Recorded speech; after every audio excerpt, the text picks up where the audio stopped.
Today, we're going to dig into a lost corner of the early internet. Seriously, we're unearthing this digital world that just operated on a completely different set of rules. This was a social network built not for likes or shares, but for, well, for feeling. Let's get into the story of QELØVVA. This right here was the platform's core tagline, and honestly, it tells you everything you need to know. Right from the jump, QELØVVA set this tone of intimacy, of depth. This wasn't about being seen, it was about being felt. And that really brings us to the big question behind this whole explainer. I mean, just imagine for a second. A digital space where vulnerability was the currency, not virality. What would that even look like? Well, for a short time, back in the early 2000s, it looked a lot like QELØVVA. So what exactly was this platform? Let's dive in and unearth this social space that was built from the ground up on genuine connection, not on chasing clicks. Okay, so the name itself, QELØVVA, it means the place where voices leave an imprint. And just think about that word for a second, imprint. Not impact, not engagement. An imprint is this subtle, lasting mark. That one word, it really captures the entire philosophy of the place. So, if the whole goal was to leave an imprint, how did people actually do that? Let's explore the unique culture of presence that popped up, the very specific ways that users learned to speak, to listen, and to really truly connect with each other. The heart of the platform was something called the thread post, and these were not your typical status updates. They were intentionally unpolished, short, kind of poetic, and really emotionally coded. The space was literally designed for vulnerability. Even the sign-offs were unique. VV was like a soft close, a quiet exhale, while was like saying, here's an open-ended thought, inviting people to just ponder with you. And here's a perfect example of what a thread post actually felt like. Some days, my flame whispers instead of roars. PV. See, it's not a cry for attention. It's just a quiet statement of being, a little confession shared into a space that was designed to simply hold it, not to try and fix it. Any strong culture ends up with its own language, and QELØVVA was no different. You didn't like a post, you'd resonate with it. If you shared something vulnerable, that was a soft post. And the ultimate insult, the worst thing you could call someone, algorithm-brained, basically accusing them of chasing attention instead of real connection. The vocabulary itself literally reinforced the platform's values.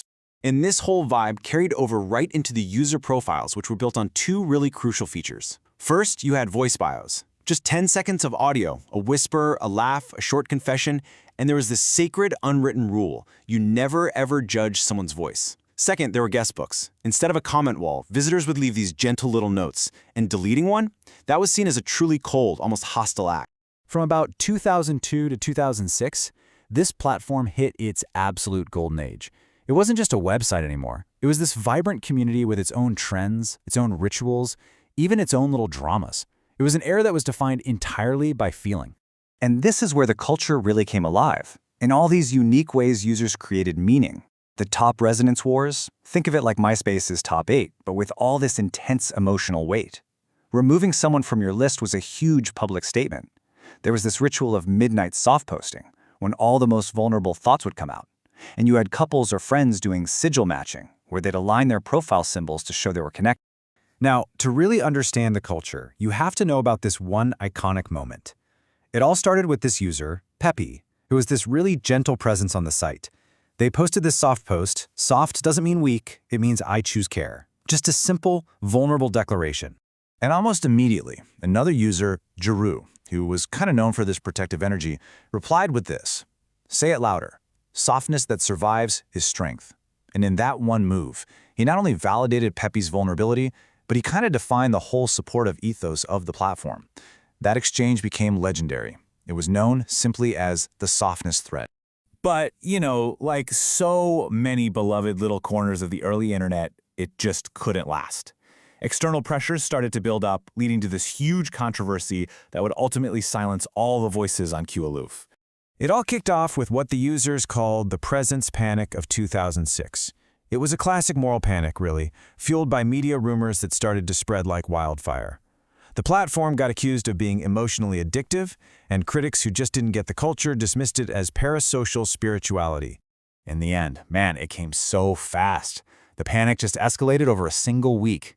Users were frantically trying to archive their connections, their guest books, their favorite threads. The founders promised it was just a temporary shutdown, to weather the storm. But on day 7, the site just went dark. And this is all that was left. A single haunting message on a blank homepage. Presence cannot be archived. It was this devastating admission that the text, the images, none of that was really the point.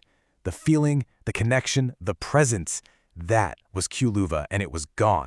But that wasn't the final word. Months later, something came back. So let's look at the quiet, enduring legacy of QELÜVVA and the philosophy that somehow managed to survive the shutdown. The shift was dramatic. The old QELÜVVA was expressive and a little chaotic. You had glitter cursors, autoplay music, the works. The new version that came back, it was minimalist and focused. Dark mode only, a voice-first interface, and maybe most importantly, no more public follower counts.